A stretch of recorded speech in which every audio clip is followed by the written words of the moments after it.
The Gulfstream G650 touched down at Manila's private runway, shrouded in midnight humidity. No press, no fanfare. This was an arrival meant to go unnoticed. Dmitry Volkov emerged, a ghost in the West, here to move a fortune. Met by lawyers and security, they spoke in hushed Russian and English, orchestrating a quiet transfer of power. Manila, with its chaotic skyline, was their chosen refuge, a new launchpad for empires. As Volkov gazed over the city lights, it was clear, the age of invisible arrivals had begun.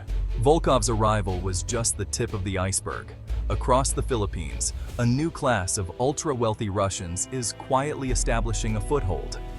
These are oligarchs and business titans, once at home in London and Monaco, now investing in Palawan Islands and Cebu tech startups. Their movement is hidden, masked by shell companies and local partners. But the signs are there: surges in foreign investment, new Russian names on corporate boards, and a spike in investor visa applications. The West, once their playground, is now a minefield of sanctions and asset freezes. The conflict in Ukraine accelerated a shift already underway. Russian elites, squeezed by the West, sought new havens, places not aligned with Western interests, with growing economies and open doors. The Philippines, with its neutrality and rapid growth, fit perfectly. Why here? It's a mix of strategy and necessity. The country's careful stance in global tensions, English-speaking environment, and investor-friendly laws make it a magnet for capital on the move. For Russian billionaires, the Philippines isn't just a safe harbor, it's a launchpad for a new era. Here, they can rebuild, expand, and operate far from the geopolitical storms of Europe. The archipelago is becoming a new frontier for global wealth. The shift is subtle, but its impact is profound. The Philippines is no longer just a destination, it's a strategy, and the world is starting to notice. The quiet influx is reshaping the nation's economic landscape. A new era of prosperity and challenge has begun. The story begins in the old capitals of global wealth, London, Zurich, Dubai. Russian elites once bought mansions, sent children to elite schools, and became fixtures in these cities. But after 2022, everything changed. The Ukraine conflict triggered sweeping Western sanctions. Russian assets were frozen, bank accounts locked, visas canceled, yachts seized, children expelled from schools. The message was clear: their money was no longer welcome. The golden gates of the West slammed shut. Russia's wealthiest faced an urgent problem: move their capital, and fast. The first wave went to Dubai and Turkey, but scrutiny followed. The search was on for new, less obvious destinations. Asia, and the Philippines, emerged as prime options. The country's distance from conflict, history of non-alignment, and focus on economic growth made it attractive. For oligarchs fleeing Europe's financial chill, the Philippines offered warmth in climate and policy. The shift from London to Luzon was underway. Russian money began flowing east, seeking stability and anonymity. The Philippines became a new node in the global network of wealth. The world's financial centers were shifting, quietly but decisively. The archipelago was no longer on the periphery. It was at the center of a new financial map. The migration of capital was changing the rules of the game, and the Philippines was ready to play. The driver behind this capital flight is survival. Western sanctions didn't just target Russia's economy, they targeted individuals, freezing assets and cutting off access to global finance. Major Russian banks were severed from SWIFT, making international business nearly impossible. For billionaires, this was existential. Their empires, built on global trade, were suddenly at risk. The entire infrastructure of finance was weaponized against them. Forced to adapt, Russian business leaders pivoted east. They sought countries with neutrality, growth, and legal protection from sanctions. This wasn't just about hiding money, it was about building new markets and alliances. The Philippines, with its non-aligned stance and hunger for investment, was a perfect fit. The government needed capital for development, the oligarchs needed a safe haven. It was a marriage of convenience, born of necessity.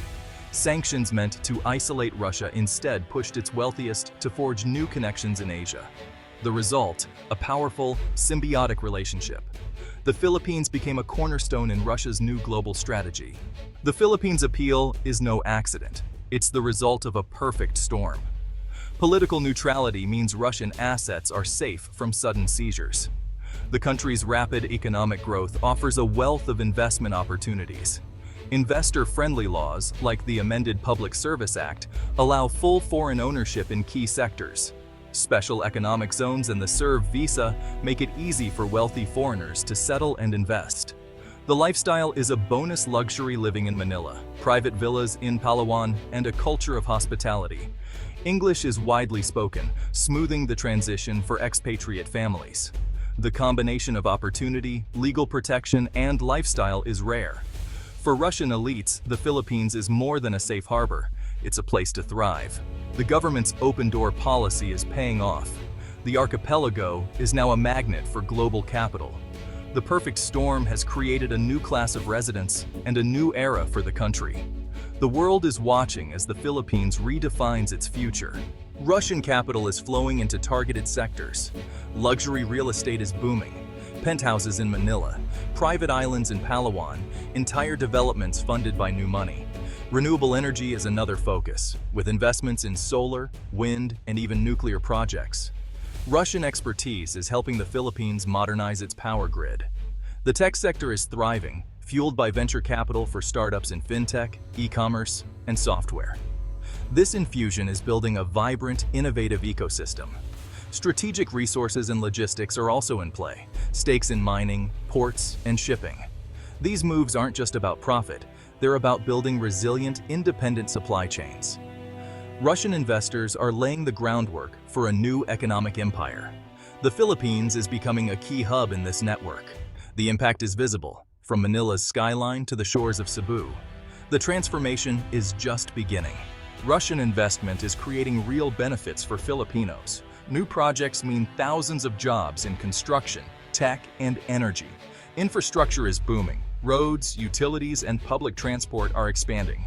Investments in renewables are modernizing the power grid, promising more stable electricity. The impact isn't limited to Manila. Provincial areas are seeing new growth and opportunity. The tech sector is gaining global connections and expertise, elevating local startups. Knowledge transfer and mentorship are raising ambitions and skills. The country's reputation as a stable, profitable destination is growing. This attracts even more investment, creating a cycle of growth. The Philippines is stepping onto the global stage as a key player. The influx of capital is a catalyst for national development. The challenge? Ensuring these benefits reach all Filipinos. For Russian billionaires, life in the Philippines is luxury redefined. They live in fortified sky villas, with private elevators and round-the-clock security. Children attend elite international schools, preparing for global futures. Leisure means polo clubs, golf courses, and weekends on private yachts.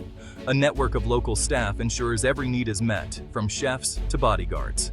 The cultural hospitality and skilled workforce make adaptation seamless. Yet, this privilege comes with isolation. Social circles remain exclusive. Security is ever present. Their lives are insulated, lived at a distance from everyday Filipino realities. It's a world of comfort, but also of separation. The new elite have found a home, but not always a sense of belonging. The influx of Russian capital brings risks as well as rewards. Money laundering is a real concern, testing the country's regulatory strength. Soaring property prices threaten affordability for locals. High-end jobs can widen inequality, creating a two-tiered economy. The nation's appeal rests on political neutrality. Any shift could trigger capital flight.